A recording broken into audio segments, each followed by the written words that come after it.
spoke at an event together. Okay. Yeah.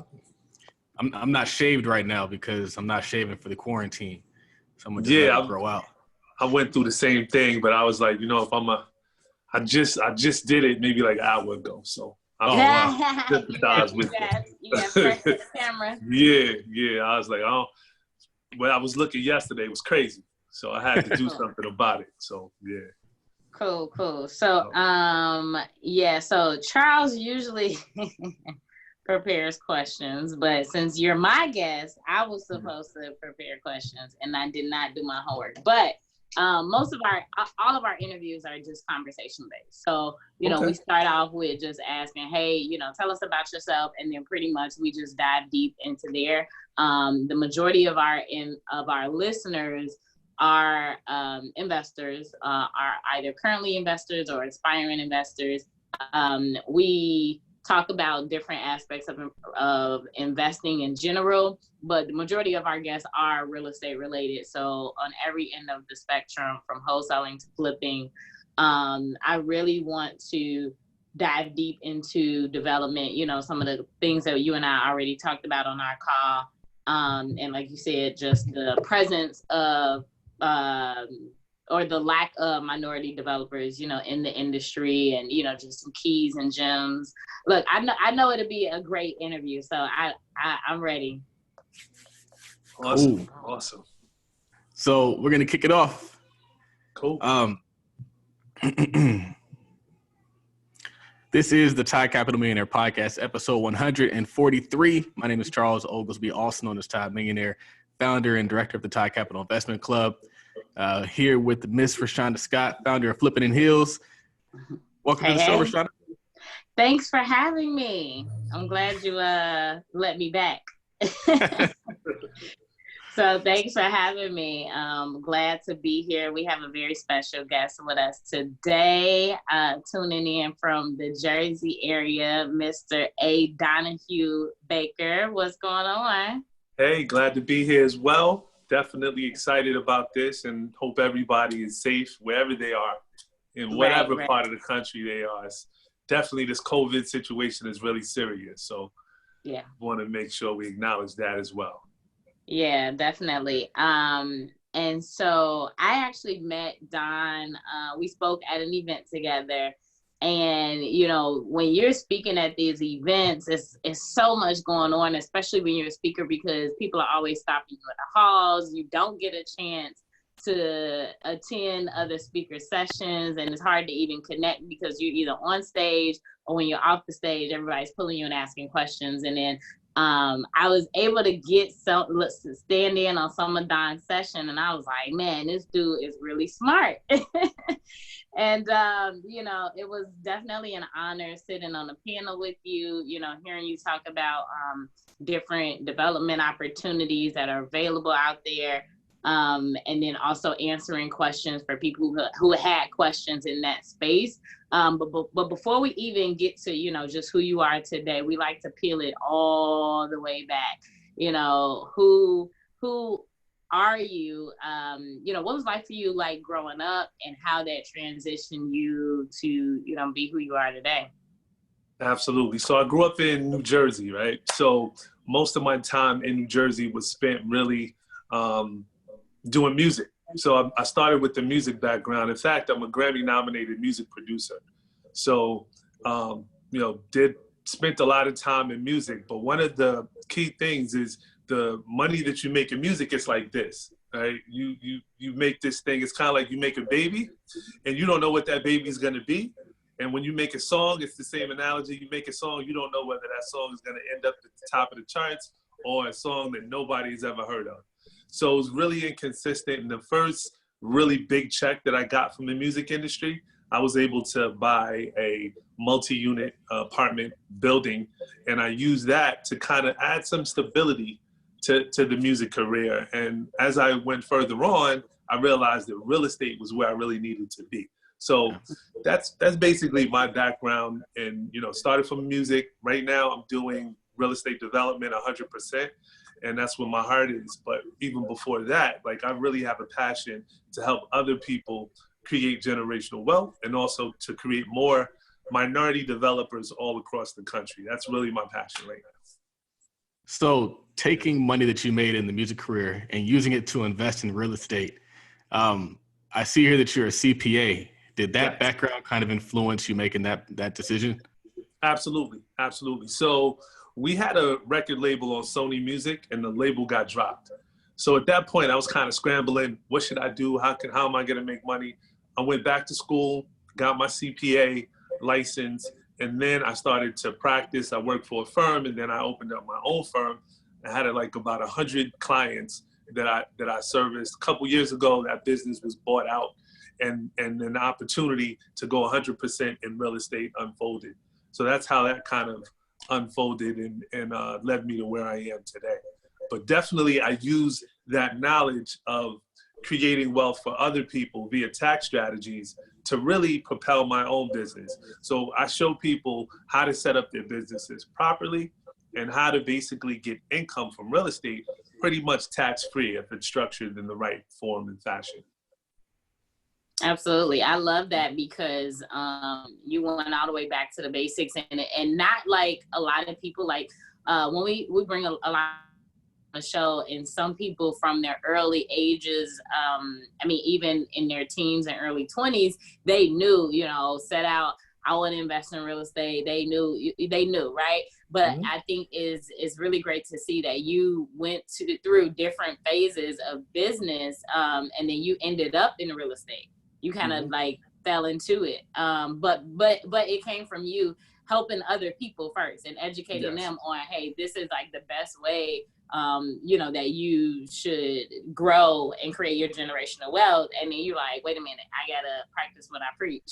Right. I feel like in a lot of ways, that's the value of having a professional career. So, I mean, I was working in finance, I was doing financial advising. And so it's one thing to manage your own money. And at that age, you might not have that much money.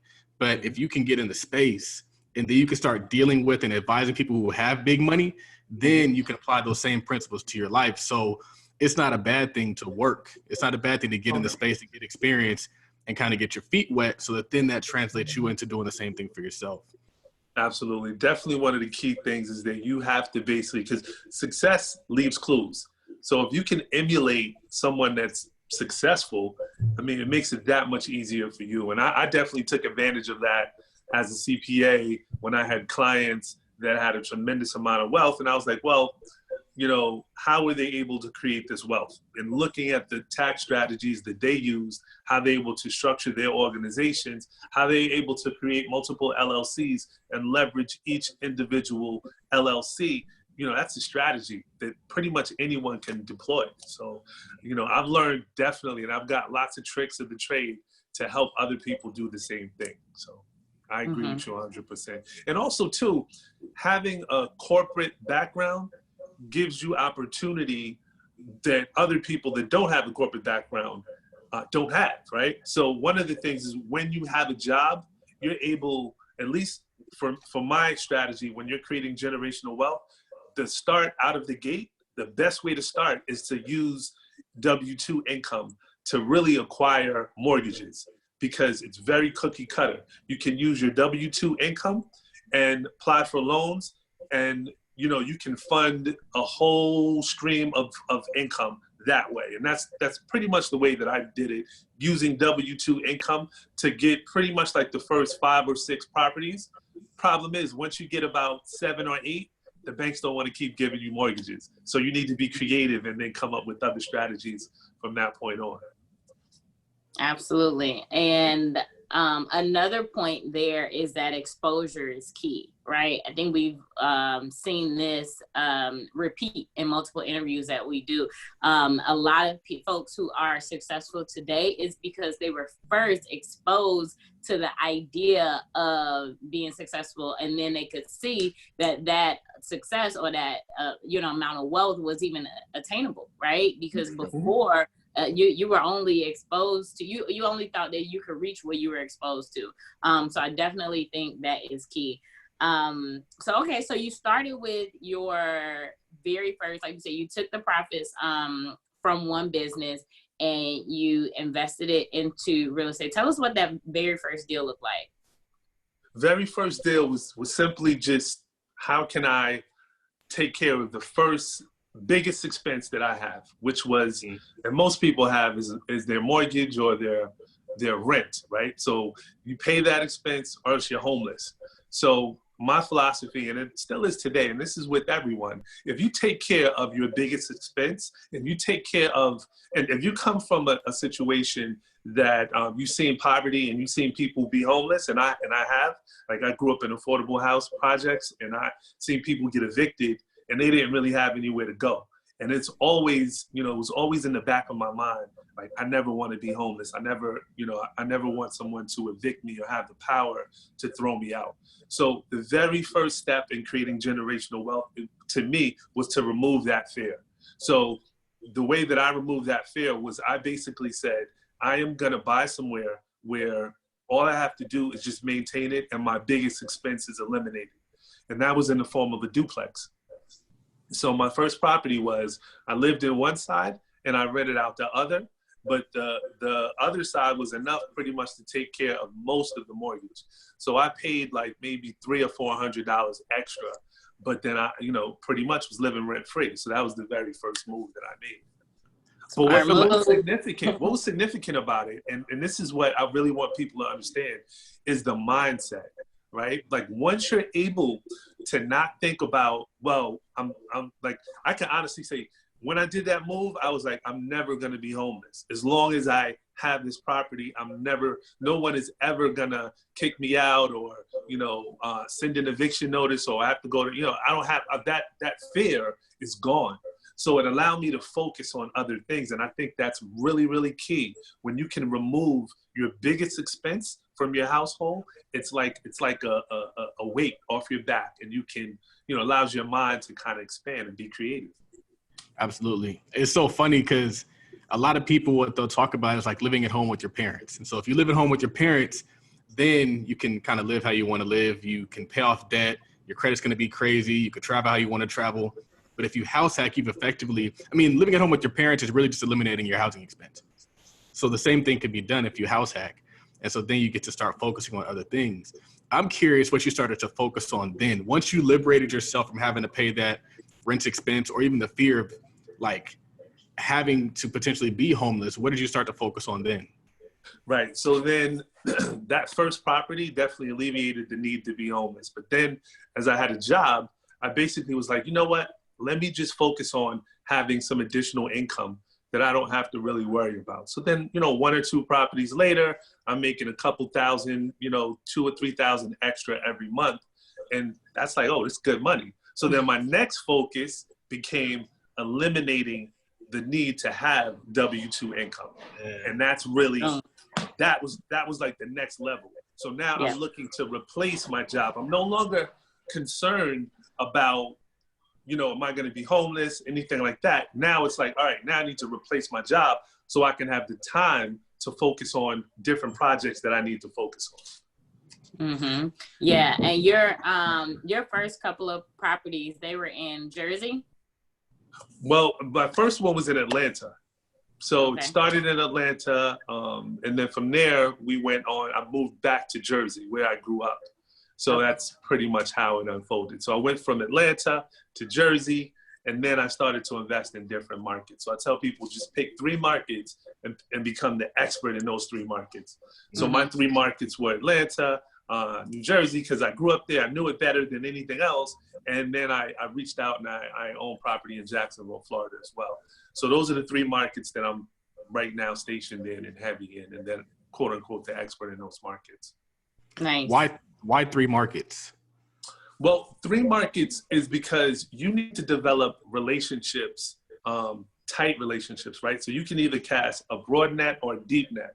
What I found is that when you're focusing on apartment buildings, you really have to have relationships that are tight with brokers, because the apartment buildings, the people that get those are people like those brokers have relationships with owners lasting years. They consistently direct mail. Some of them, the owners are responsible for going to those brokers to even do the acquisition.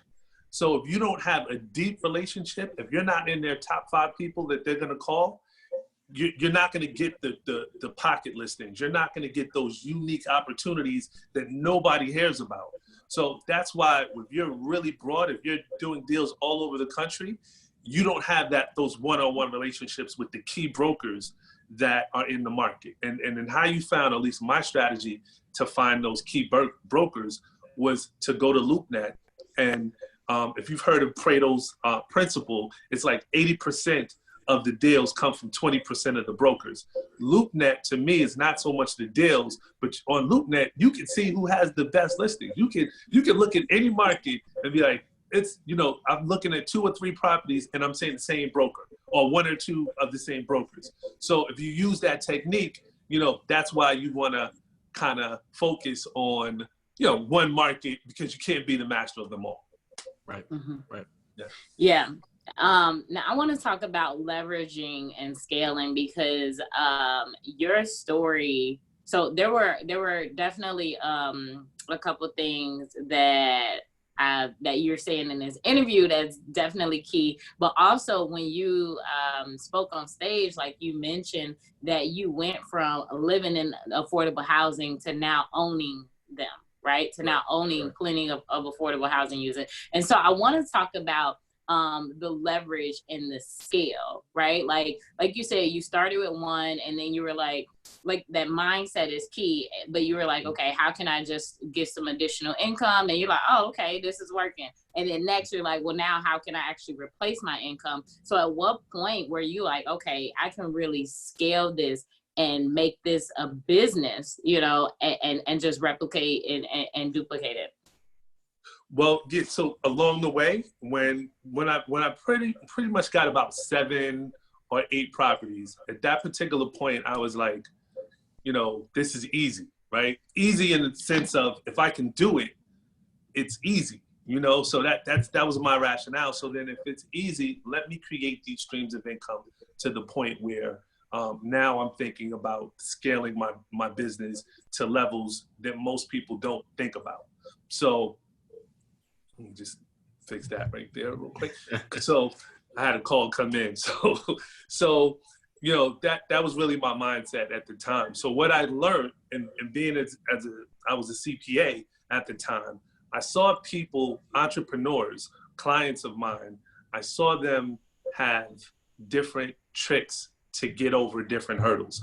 One of them was business credit. And I stressed, and this is a trick, and anybody can use it, because what I'm about to tell you, and I think I mentioned this at the conference, this is what I did, and I created $1 million literally in a week. And I'll show you, and I'll go over what I did. I literally set up 10 LLCs. Took me a little longer, but I had 10 LLCs. And for each LLC, I basically had business credit, at least $100,000 on each LLC. And I was able to leverage that to say, well, I got $1 million to work with business credit that didn't affect my personal credit. And it was one of the tricks that I used to become more creative to acquire more property. So are these business credit cards, business line of credit, or what does that look like? They're so it's a combination, right? Basically, if you're familiar with business credit, it starts in a progression. If you have a brand new LLC, you're relegated to the business credit cards. But if you have a mature business that's older than 2 years with revenue like I had, then I'm able to get undrafted, unsecured lines of credit from different financial institutions. And then either that, and now I'm to the point where I know financial institutions where I can get over $500,000 in business credit based on where the particular LLC is in its life cycle. So there's strategy, and it's deeper strategy to that too, but that's a whole nother angle where I've been really mastered the technique of creating, being creative in your financing, to the point where I was able to buy apartment buildings using those techniques. I like it. That's actually where I am now. It's like the goal is to scale without using my own money. And one of the things that I saw in your bio is that you turn thousandaires into millionaires. That's exactly what I do. Can you help us? So let me define what a thousandaire is, right? So in my opinion, a thousandaire is anyone that has the capabilities or the skills to earn 100,000 a year, right? Because that's the point at which you can springboard and leverage rapidly to be making, you know, millions of dollars. You know, like if you're making $1,000, 100,000, excuse me, 100,000 a year in annual salary, W-2 income, the strategies that I have basically allows you to basically leverage it, similar to business credit, similar to undrafted lines of credit, similar to even getting bank loans just for your business and leveraging your personal against your business. That's also a form of asset strategy. So those are the techniques that I use. But a thousandaire is just that. You know, basically it's a key thing that I've learned being a CPA over the years. Once you get to once you basically cross that threshold where I've made $100,000, you've proven that you have the skills. You've also proven that, you know, you can stay there. You know, most people don't. It's a psychological thing. Like once you've crossed that threshold, it's like you have the mentality to really, really leverage and take your business to the next level. Interesting. Mm-hmm.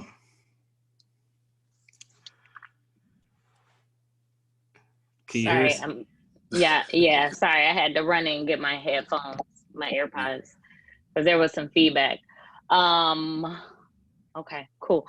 So I actually want to ask, so going back to those financing strategies of when you got that, like you said, those first 7 to 8 units, because most people, even if they are, let's say they do own a business or they have a W-2 income, especially if they have a W-2 income, one thing that I talk about a lot is maximizing your purchasing power.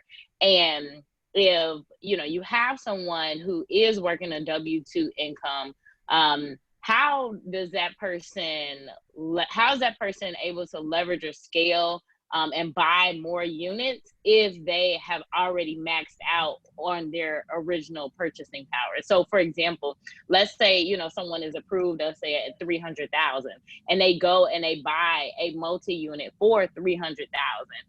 But let's say a year or two from now, like their income didn't change much, right? Or maybe 6 months later, their income didn't increase a whole lot, you know, because they're not getting, you know, 50% raises at their job. So how does someone who is working just a regular W-2 income scale, like you said, those first couple of units? Because you can have up to 10 mortgages, you know, in your name. But I do know that eventually, even if you're going that route, obviously you want to move everything into business. But yeah, can you just tell us about that and walk us through that, someone who's working a W-2 income, how they can scale? Yeah, absolutely. So if you follow my approach, you'll never have that problem, right? So basically what I tell people is get your credit above 720, your personal credit above 720. Once you get it above 720, you lock it. You don't use it. You don't purchase anything on it. But what you do is start setting up different LLCs, leveraging your personal credit, but don't use your personal credit. You can have an infinite number of LLCs. Every time you get a property, separate LLC. Every time you're doing a different entrepreneurial endeavor, partnership, venture, separate LLC.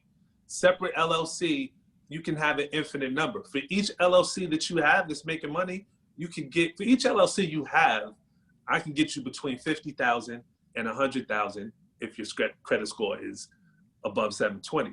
For each LLC that you have that's making money, that's profitable, that has 2 years tax return, you could get $500,000. So you would never run into that problem because each LLC is looked at in a silo of its own, right? So you would never run into that problem. If you look at our president, Donald Trump, he's filed bankruptcy 4 different times, but he has over 400 different LLCs. The point is, he's never going to run into that problem because he uses the structure as a form of asset protection. So it's not even the credit side of it, it's the asset protection side to say, well, look, if I want to partner with, let's say we work on a deal and the deal goes south, I can isolate that LLC to basically minimize the impact where it doesn't affect, we're talking about Donald Trump. So Donald Trump filed bankruptcy 4 times, not under his personal credit, but under an LLC. So he filed bankruptcy under one LLC. It doesn't affect his other LLCs, or it doesn't affect his personal credit. So this is why it's so important to structure, because not only the asset protection benefits, but also the being able to leverage the credit. Yeah, and I love the fact that you brought that up, because I believe that's definitely one of the main things that is missing as far as education in our community. One, people don't want to create LLCs because they cost too much, right? Or you're talking about $150 or $250 filing fee, for each LLC, but we people are not taught, like you said, the asset protection point of it, especially within our community.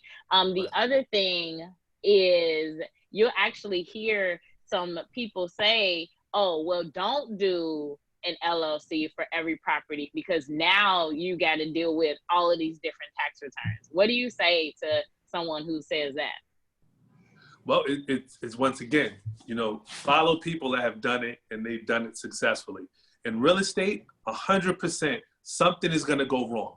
At some aspect of the process, something is going to go wrong. Could be a contractor, could be your financing, could be COVID. You don't know. So it's always good to have a separate, like I tell people, do not take money out of your home if you can avoid it. Like, your home is your family. That should be priority number one. It should be protected. You should not be living in your personal income space. You should be, your personal assets should be always protected. You don't want to leverage your business, leverage your personal home, and mix it all, and then be, making risky bets, right? Sometimes a project can be risky, but worth the payout. So, all of this is really where you are in your career. Like I said, if you're young and you're just starting out, you want to take risks. You want to get out there and jump in, because that's where you're going to get the most profit and accumulate the most amount of wealth, right? It's those projects that have some hair on them, those projects that are a little risky that you can buy for pennies on the dollar. So, if you're missing that element, you're setting yourself up for a big fall, because at some point in time, something's going to happen, whether on the macro level or the micro level. We're dealing with factors all the time. So as you're scaling this portfolio using business credit, are you refinancing those properties and putting permanent debt on them, or are you just continuing to just let them run with that business credit? Right. So the business credit was just a way in which I became a thousandaire from a millionaire, right? So I use the business credit. I don't use the business credit anymore. I have other strategies that I use, because right now I'm literally buying apartment complexes. So everything I purchase from this point on is ground up development, or I'm buying a multi-million-dollar apartment complex, and it's different strategies, right? Mm-hmm. But for those people that are thousandaires that have six-figure job, that are really looking to do the same thing and using the leverage of the six-figure job to get millions of dollars, the business credit is an invaluable tool. It's an invaluable tool. So I don't want you to think I'm still using it. I really don't, but it's definitely out there. And I help people. Just last week, we got 11 people, each one of them somewhere between $50,000 and $100,000, and they never had an LLC before. They just had good credit.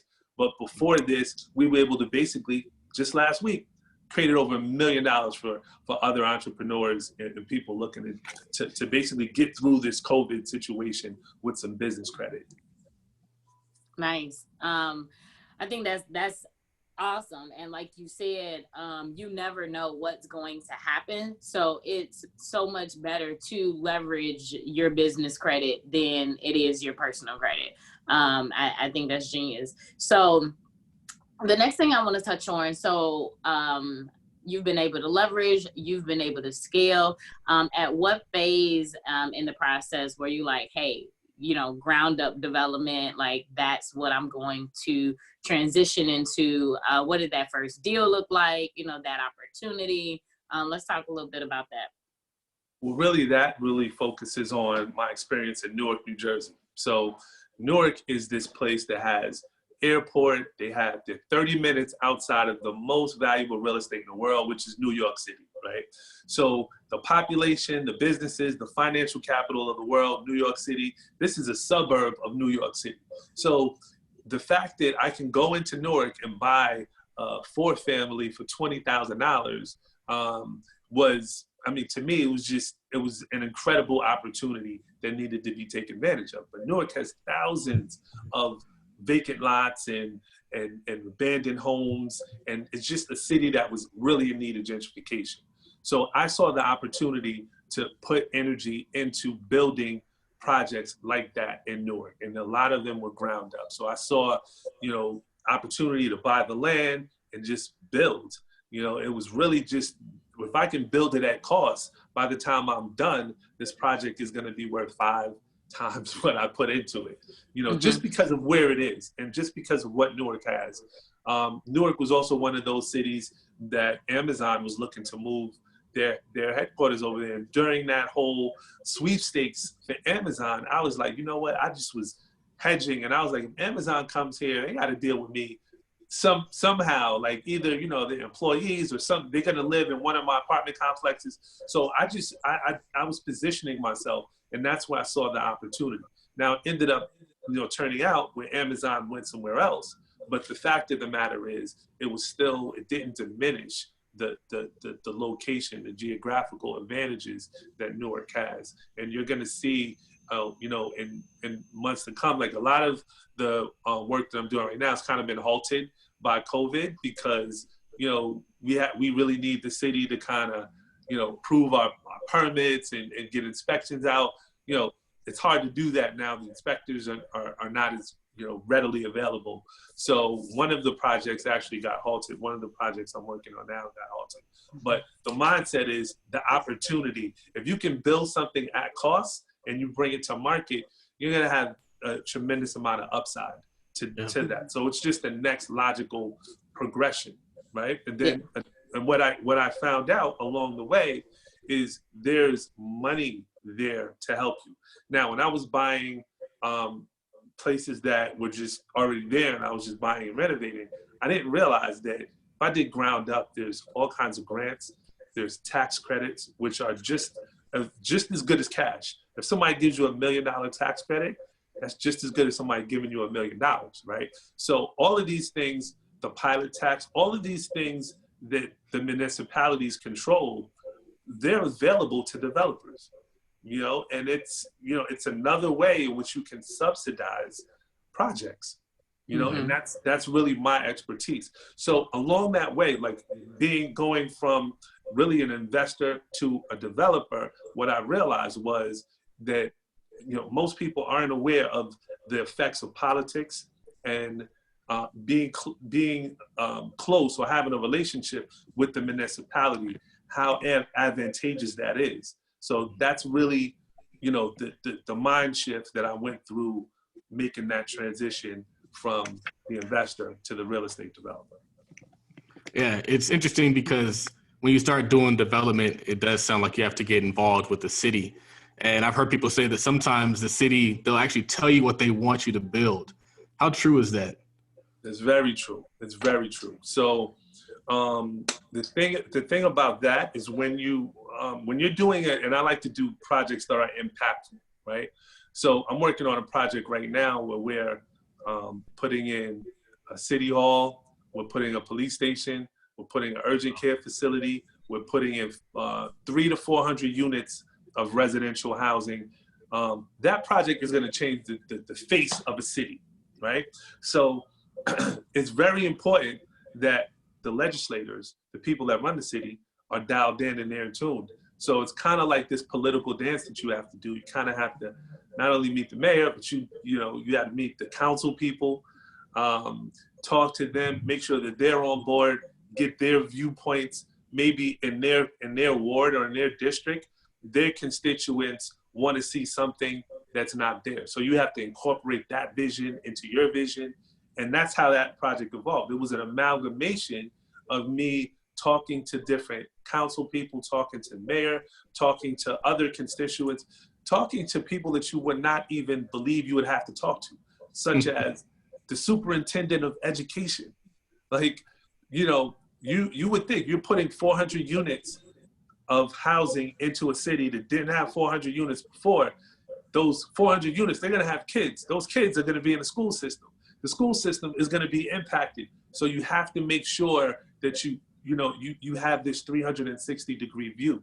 You know, you have to make sure that you take into account traffic patterns. So you have to do a traffic study. There's a number of different soft costs involved that most people wouldn't think about. But when you make that step, you definitely have to, you know, be able to answer those questions. And if you can't, you know, you can have some problems. You can have the community object to it. You can, if you're not adding value, you know, there's lots of things that can go wrong. Mm-hmm. Yeah, I love it. And you, it's like you're forcing gentrification, right? Right. And oftentimes in our community, we want to cry about gentrification or complain about it instead of being the solution or the answer or being a part of it, right? And right. It's like you're forcing that. And then also, like you said, Amazon is coming, and they're coming whether or not you own property there or not. So you like, look, they're coming and they're going to either live in my properties, you know, like I said, set up shop at one of my commercial properties or whatever the case, right? So you are strategically placing yourself to definitely take advantage of that gentrification. I love it. I mean, I think it's genius. And then the other side to that is getting the community members on board. And like you said, adding value. I think that's huge. And I think you were talking about that when I heard you speak. You were, because someone even asked you about like how do you combat with the community saying, hey, you know, you're the problem and not the solution. Right. Well, yeah, that's definitely a big issue. And you know, I think that you cannot stop gentrification.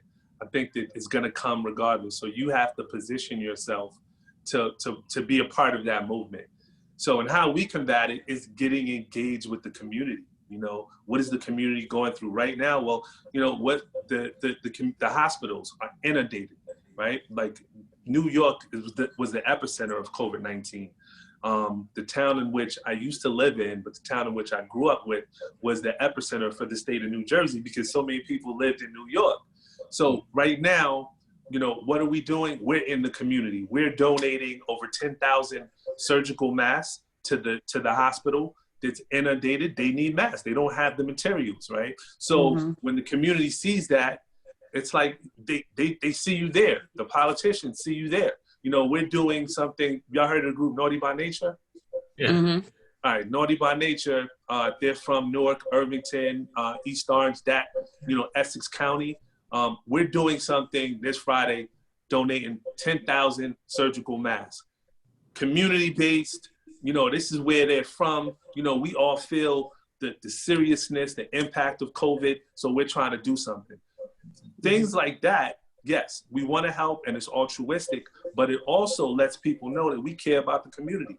We're not trying to just put buildings up and suck people out and be slumlords.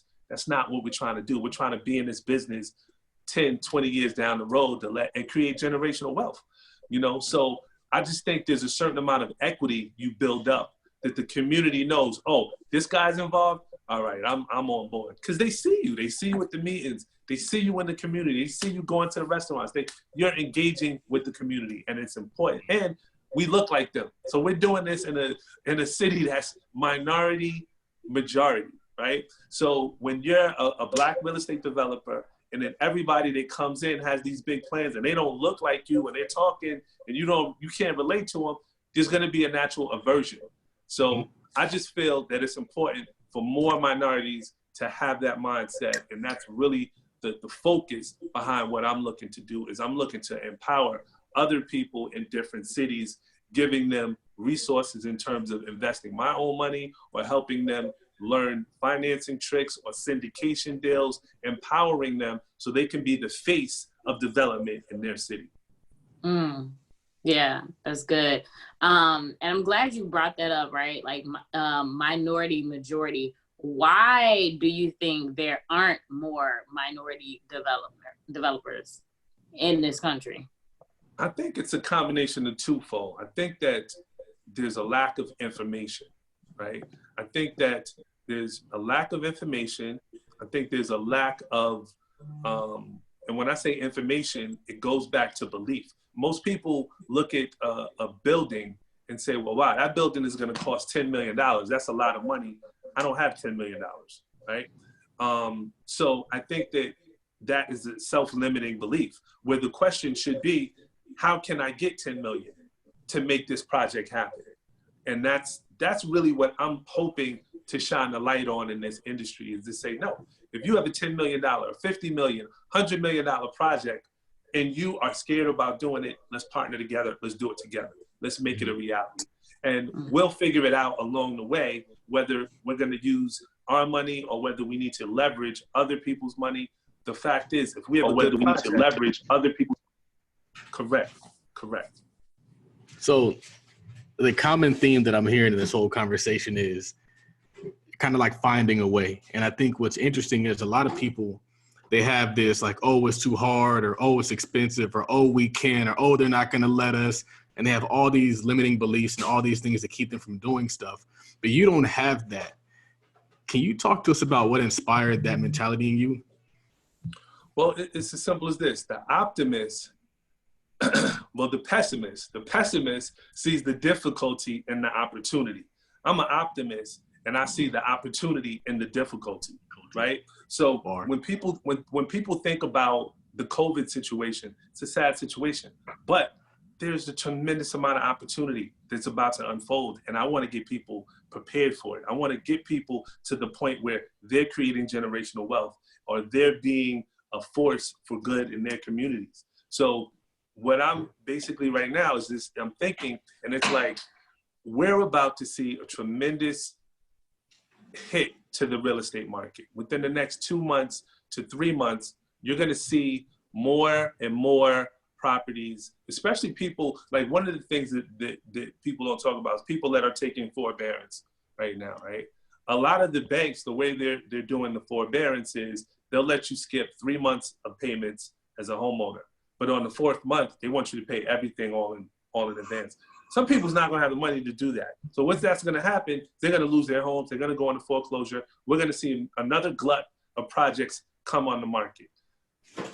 It's unfortunate. I don't encourage people to skip their payments. If you can afford to make your payments, make your payments. But the fact is, it's gonna happen, and there's nothing we can do about it.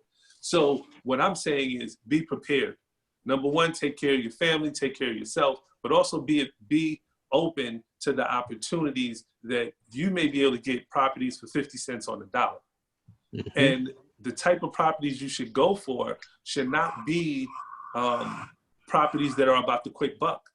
You know, they should be properties that create generational wealth for your family. And that's basically, because those opportunities they're already there. Like, there are people that purchased apartment complexes 7 years ago, and their exit strategy was built on selling in 2020. And you know what? There's not the market to do it. So nope. they've got some hard choices. Either they're gonna, lose some money, or they're gonna have to sell at discounted prices. So mm-hmm. I've never heard anybody say that. Properties that are about the quick buck versus properties that are about generational wealth. What's the distinction there? Yeah, I just had a conversation with somebody about this yesterday, and they're like, well, I got an opportunity to make $30,000 and I'm basically on a wholesale deal, or I can basically take this property and make $1,000 a month. And they're like, well, I don't know what to do. And I'm like, brother, $30,000 is going to go quicker than that. You got the opportunity to make $1,000 a month for the rest of your life. It shouldn't even be close. The fact that we as a people are thinking like that is just, the mindset is not right, right? So give me the $1,000 a month for the rest of my life, and you take the 30, So that 30 is going to be gone in a year probably. You know what I'm saying? But that $1,000 a month gives me a foundation from which to build on. So that's kind of what I'm I don't know if I was effective in trying to get that a point, but that's a key mind state shift that we need to be making. The cash flow is more important than the cash. the reason why is because at one point, my goal was I wanted to have $100,000 in passive income coming in every single month. Because if I went out there and spent $100,000, I wanted to know next month I had another $100,000. But in order to get there, I had to leave some of the quick money alone. I had to leave some of the quick deals because they take away the energy, the focus to go after cash flow. 100%. I love it. Yeah, good stuff.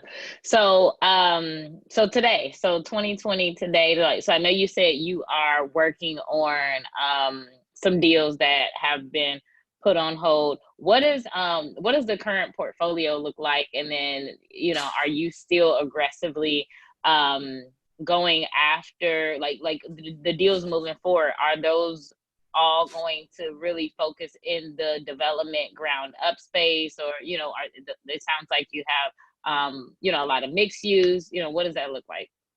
Yeah, so my criteria is currently I own over 500 units. Right now in my pipeline, I have about 500 units that are scheduled to go on market this year or later next year, right? That's basically the stuff that's in the pipeline, deals that could really exponentially increase due to the situation that we're in right now. I am focusing on the criteria is apartment complexes. That's always been my sweet spot. It's the cash flow, and 50 units. If it's in a city that I'm not in, 50 units or more, value add opportunities, right? Then on the flip side of that, there's like pet projects. So a pet project that I'm working on right now is, do you know what a passive home is? A passive house? Have you heard of it? Passive house? Nope. All right, well, a passive house is a house that's completely self-sufficient without the need of a public utility. So basically, I'm building one of the first passive houses right here in the state of New Jersey. It's gonna be a combination of solar and a combination of geothermal. And between those two components, basically, I want that to be the next trend in housing. So if you go to Germany, if you've ever been to Germany, it's very popular in Germany. It just never made it over here on this side of the pond. So, you know, my goal is not only to create the model, so I'm building the model, but if I can figure out a cost-effective business model to replicate that, I want to build other passive homes all over this country. And then eventually I'm working on building right now the first passive house apartment complex. So those are like, you know, we got this energy thing that goes on. 'Cause I've been really big on energy as well. I'm definitely big on nature and using natural resources to do things. I mean, I drive an all electric. I drive a Tesla. I've had the solar. You know, I've already made that switch to kind of like this solar economy. You know, so I'm trying to expedite that and bring that into real estate as well. Are you getting the Tesla truck? Absolutely. So you know, I know people said it's ugly. It's bulletproof, but 40 grand, I'm getting the truck. I'm on the list. Yeah. So 500 units. What does that look like, though? Can you break that out for us? Sure. And before you answer that, I also want to ask how, you know, as a landlord, because there's so much out there and a lot of fear, you know, around the COVID situation. As a landlord, you know, how has the COVID situation affected your portfolio, if it has at any, right? Like, you know, with with tenants not being able to pay rent, you know, do you combat that with a mix of government, you know, residences, or what does that look like? Absolutely. That's an awesome question. So I can tell you like this, and best way to do it is just to, without saying names of cities, because I don't want to offend anyone that may be from those cities, right? So the best way that I can say it is the market right now, my portfolio is 500 units. A lot of those units are affordable housing, right? Now, let's say an affordable housing complex of 100 units, let's say it costs $5 million, right? And that's in urban city, right? And then there's 100 units of an apartment complex that's in a middle class city or middle class neighborhood, right? So you have in the middle class neighborhood is the neighborhood where people really have been trying to get to, that maybe a little safer, maybe have a little better school system, has a good school system. Right now, the best money, actually, believe it or not, is the rougher neighborhood. In the hood. The hood, because that money is guaranteed. So that's the theme of the show. that money is guaranteed, So the guaranteed money right now from the government is actually safer than money from a W-2, somebody, the apartment complex that's filled with thousandaires, because those thousandaires are going to be affected. If this thing goes on for another 6 months, businesses are going to lay off, and those thousandaires, they're not going to be able to pay their rent. So then you have to ask, what are the resources available to them? Well, if they make too much money to get, all of their unemployment, to replace their salary and unemployment, if everyone is laying off, they're not going to have as many job opportunities, right? So that money is actually more risky than money that's coming from the government, because whenever the government can't pay, then we're all in trouble, and it, Yeah. You hate to say it, but it's kind of like the hood is always in a recession. So it's like the recession is not going to take out the hood. Right. It's like it's already in it. Yeah. It's exactly.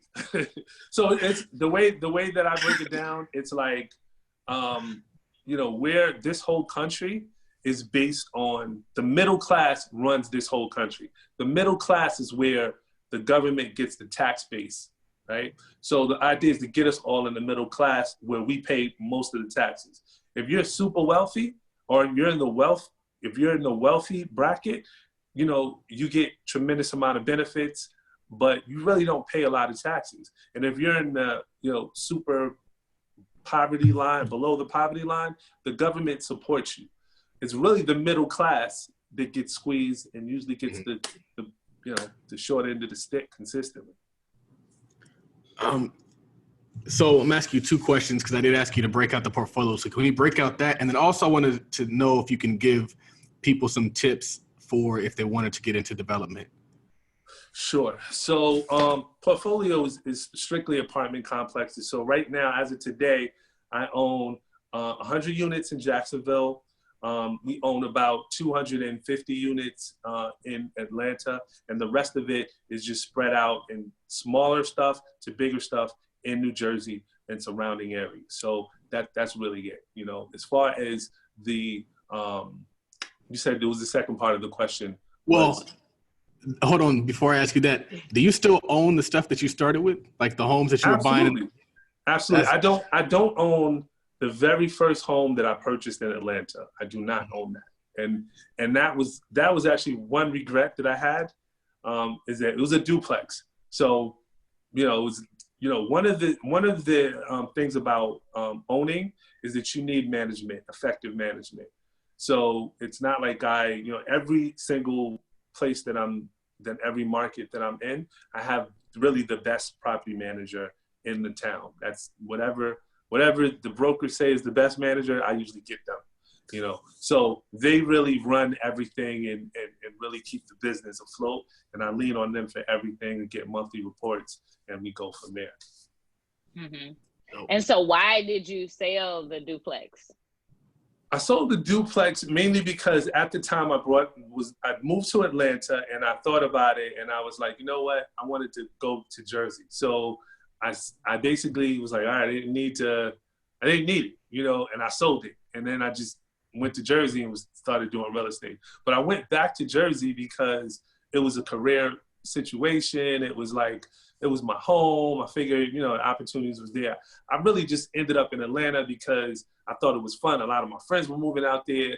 It was just the warm weather. It was, everything just, but ended up going back to Jersey. But I shouldn't have sold. I should have held on.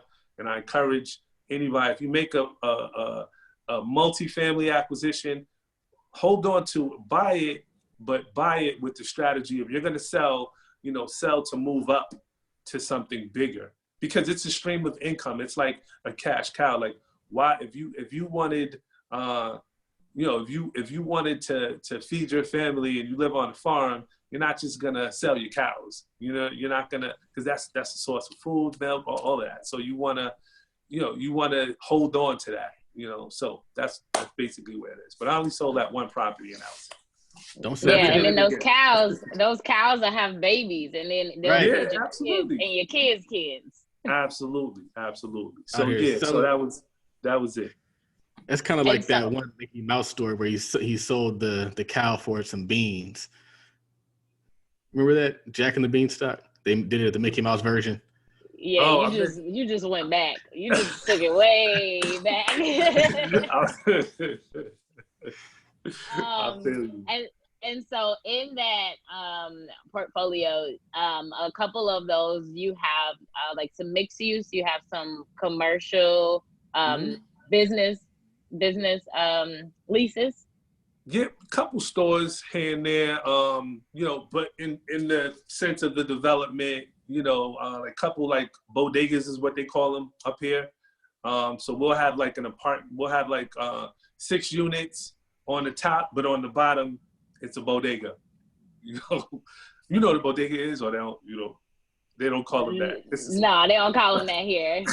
Call it a corner store, like a corner store or stuff like that. Oh, yeah. Okay. Yeah, I guess, I think, come to think of it, I think that's like a Spanish, I think it's a Spanish word, and then it just being it, you know, New York is like this melting pot of all cultures, so you kind of get, you know, you adopt little terminologies from different cultures, but yeah. Nice. Mhm. So the next question is, what tips do you have for someone looking to get started in development? And then we're gonna wrap up after that.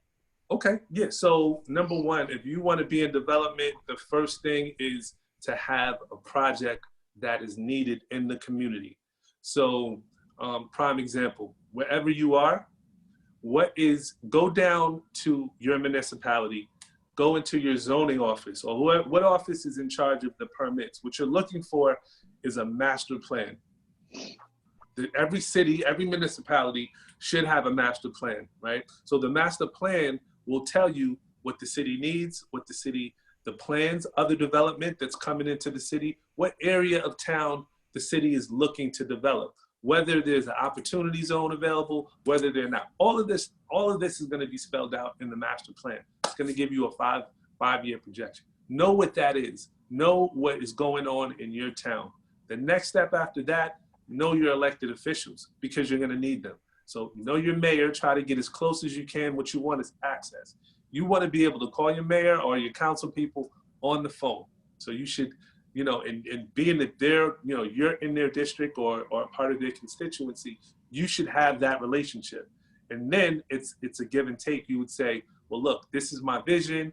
Well, you don't let them know your vision all up front, but you start to craft the vision. And when you get back to them, you basically have a fully baked business plan. Maybe partnering with someone like me will lend the financial support that you need so that you can have, you know, a full resume of projects to say, well, look, I'm partnering with this developer, and this is the track record of projects that they've done. And then you're taken serious in your town, and then you become, you know, you become that person, you know, that they go to, that you're able to compete with some of the bigger developments because of the team that you put together.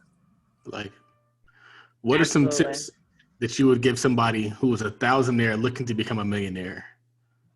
The first tip I would tell you is understand the importance of structure. We spoke about it earlier, but there's no better way to make that jump from a thousandaire to a millionaire than setting up businesses.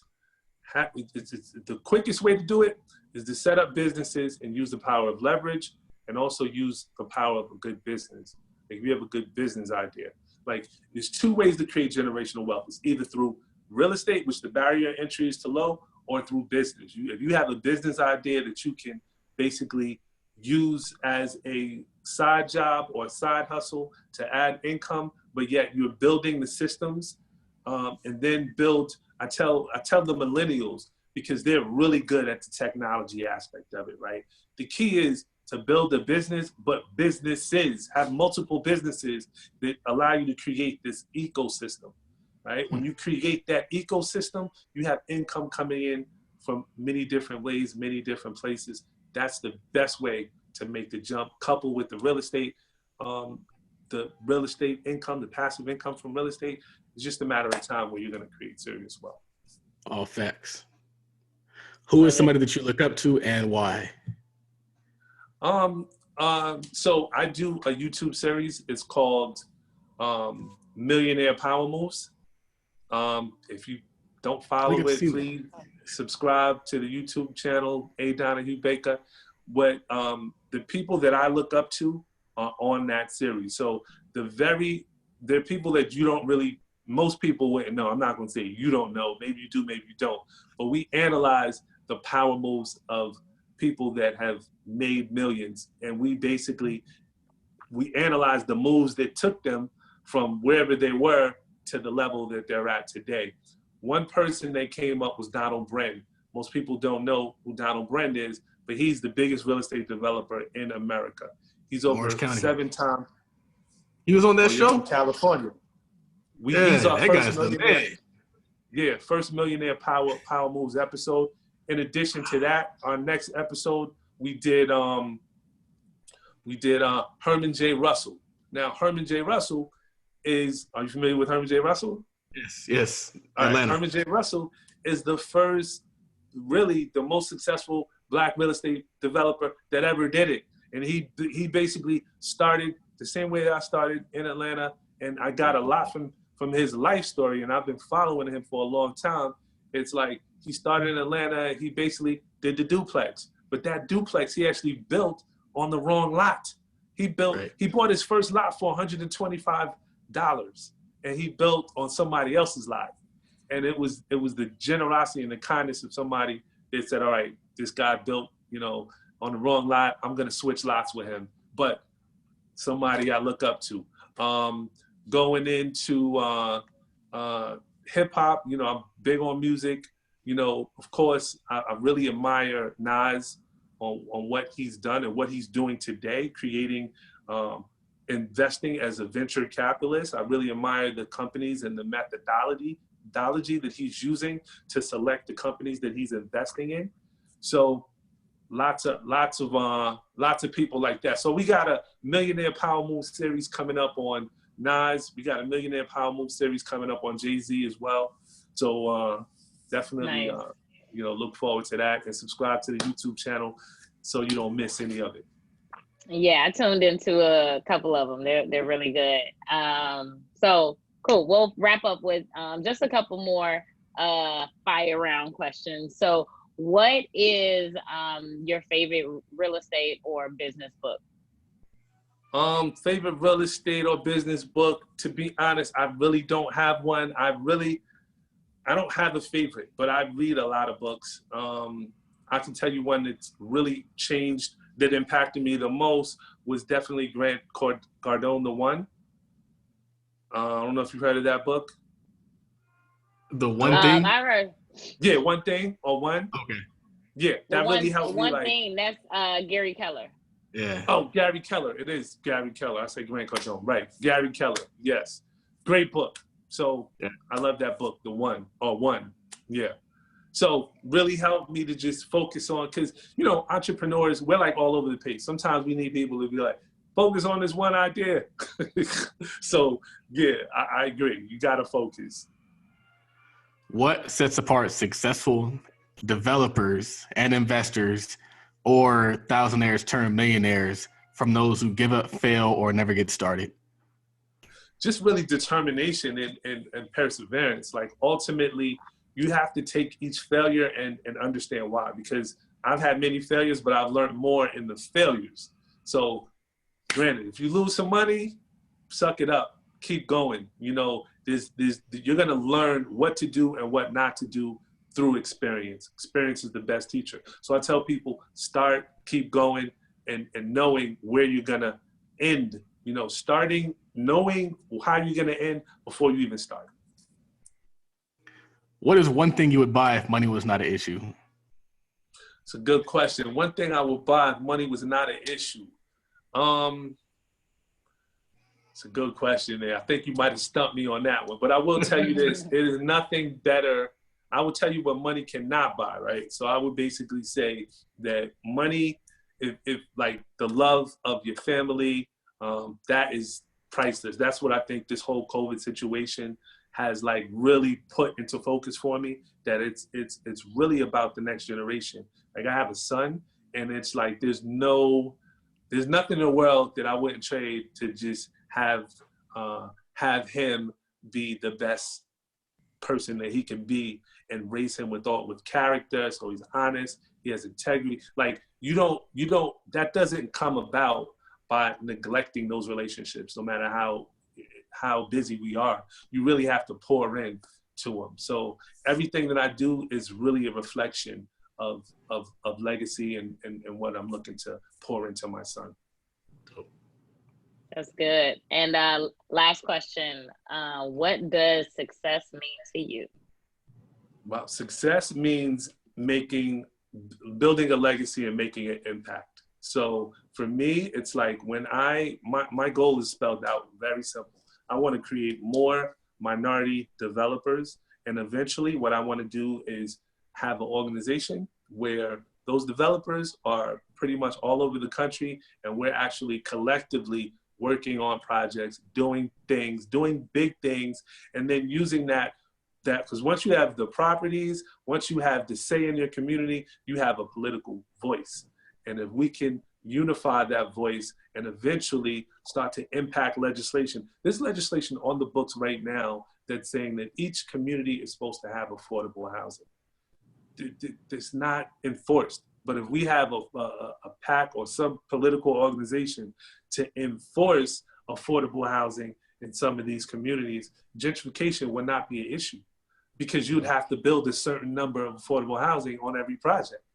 But it's not being enforced. So the reason why it's not being enforced, because nobody's out there putting pressure on our politicians to enforce it. So to me, that's what success looks like, when we have an organization that is able to hold our politicians accountable and at the same time provide affordable housing, making a housing situation for everyone in this country, the richest country in the world, should not be an issue. So that's just my part. Like I want to basically fix that in the bigger scope, and I know I'm going to need a lot of political muscle. So that's why I'm going to keep connecting with people like you guys, and hopefully we'll get there together.